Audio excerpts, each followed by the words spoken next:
Hey, greetings, everybody. Dr. Jesse Wilson here, still looking at principles of modesty and jewelry, particularly from 1 Timothy 2 and 1 Peter 2. Listen, there's one thing that we can all agree on, and that is modesty is extremely important. Someone asked for a definition yesterday of modesty in the chat, and I said that modesty is first an attitude. It's an attitude that influences our dress, our eating, our spending, our behavior. It has to elevate Christ first. It edifies or it builds the body, and it avoids all extremes, even among those things that are allowed.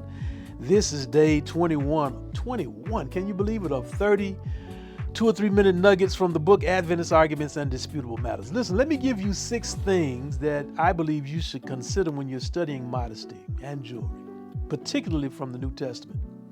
First of all, for those who raise the issue of pagan influence or pagan symbolism or pagan history to prohibit all jewelry, remember that Paul addresses that very issue in 1 Corinthians 8.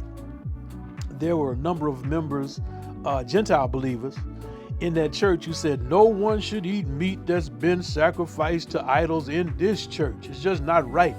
It has a pagan history, a pagan connection. And Paul's response in verse 4 was, you do realize that that idol that you're arguing about is nothing, right? It's a piece of stone, which is exactly what he said. It's a matter of your conscience. It's an important issue to you, but if it bothers you, don't do it. But don't burden other folk with your conviction. That's a very important principle. Number 2, both texts seem to prioritize or emphasize priorities rather than prohibitions.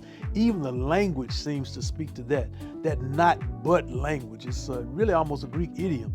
It really stresses priorities and not prohibitions. Then number 3, the Bible literally condones jewelry in a number of places, in a number of scriptural passages. In Ezekiel 16, Genesis 24, Revelation 21, you see a number of passages that speak very favorably of jewelry. And then consider the culture. In the Greco-Roman world, adornment signaled wealth, arrogance, seduction, and that counsel is really a check on those distractions. Remember that God weighs the heart. It's almost cliche, but we're looking on the outward appearance. God says, I prioritize the heart. And then finally, be consistent. If you're going to ban jewelry from those passages, what about banning braided hair and expensive clothing? If you don't, what you're doing is selective endorsement, selective enforcement.